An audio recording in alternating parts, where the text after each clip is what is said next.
I'm glad I'm alive. And I just ask God for the strength that I can just rise up back, you know. And that night I was inside. I was just finishing off some fasting and Bible study. So I heard a creaking. I heard a creaking, but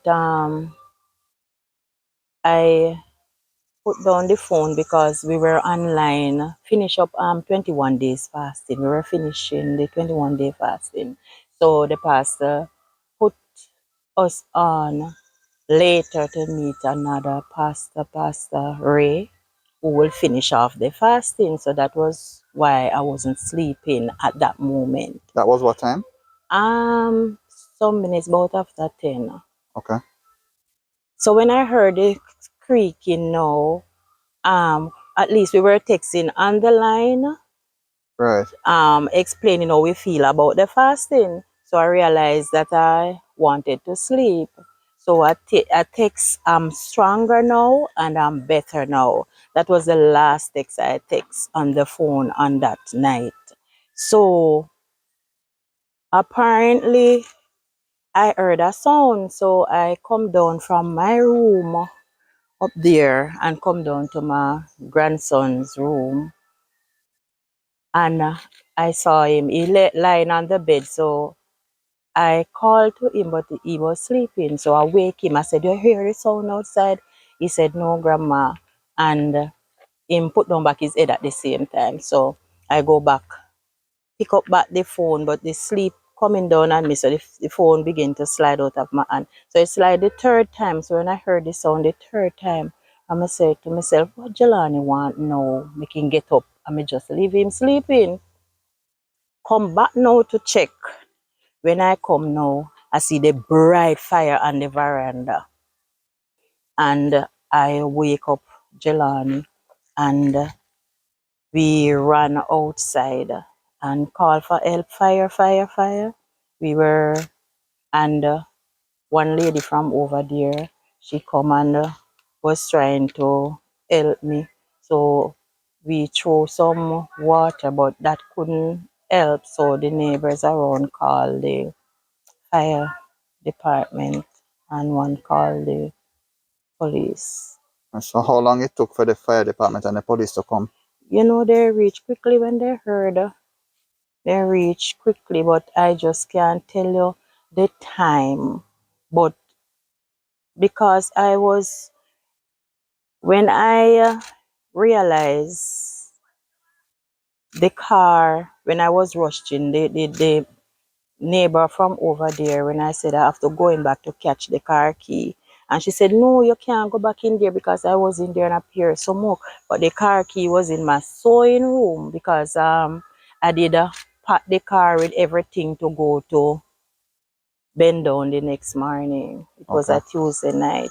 All the goods with including some goods that Natasha, that's my daughter that live with me, she have some goods in there that we all took together, like shoes and clothes and stuff like that, and sell with the stuff that I made, pillows, cushion and everything. Yes. And shower curtain and a whole lot of stuff. But they all burned because I couldn't reach to the key.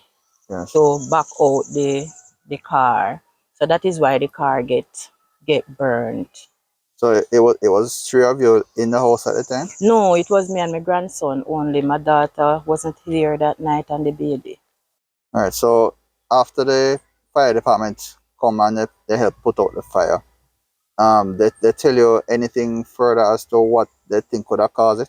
They told me they told me one of the guys told me, that it isn't an electrical stuff, which I know that because I saw the fire on the veranda where there is no plug and we weren't lighting any candle nor destroyer. Yes.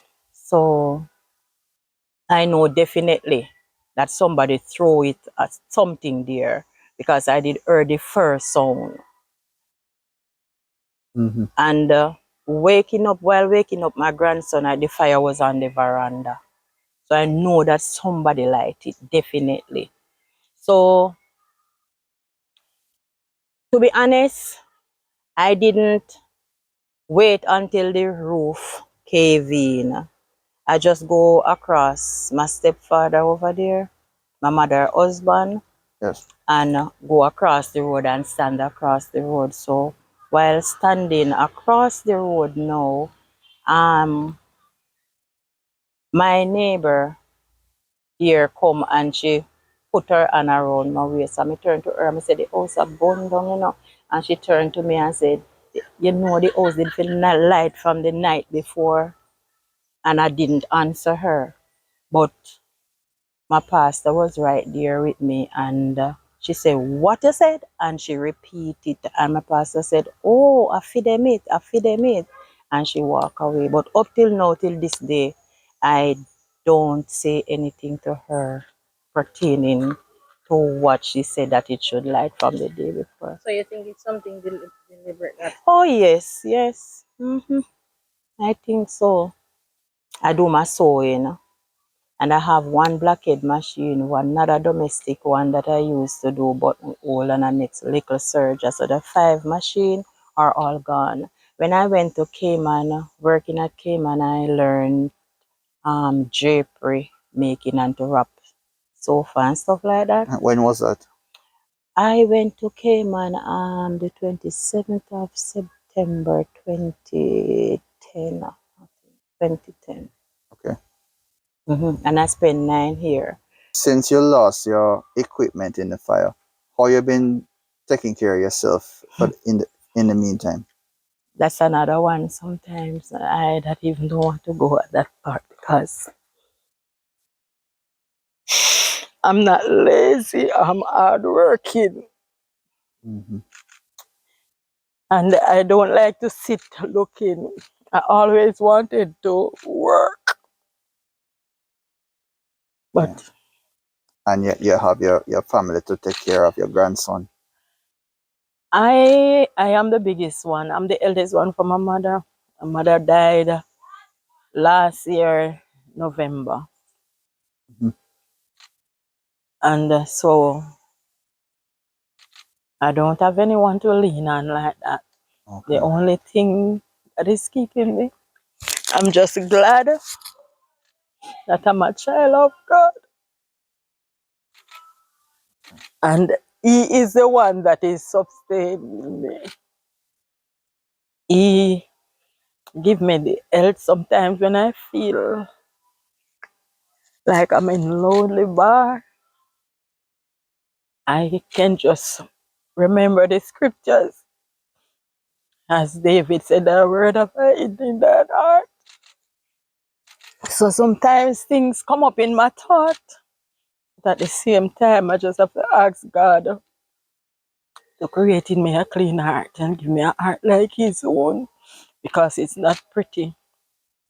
Knowing that when I look, I don't hurt anyone, I don't do anyone anything, me and no one have no quarrel. And for somebody to sit and think of this act to do to me, it's really heartrending. I sit for hours and so all like 10 past 2, I will be sewing. I just sit and sew. But I'm glad I'm alive. And I just ask God for the strength that I can just rise up back, you know.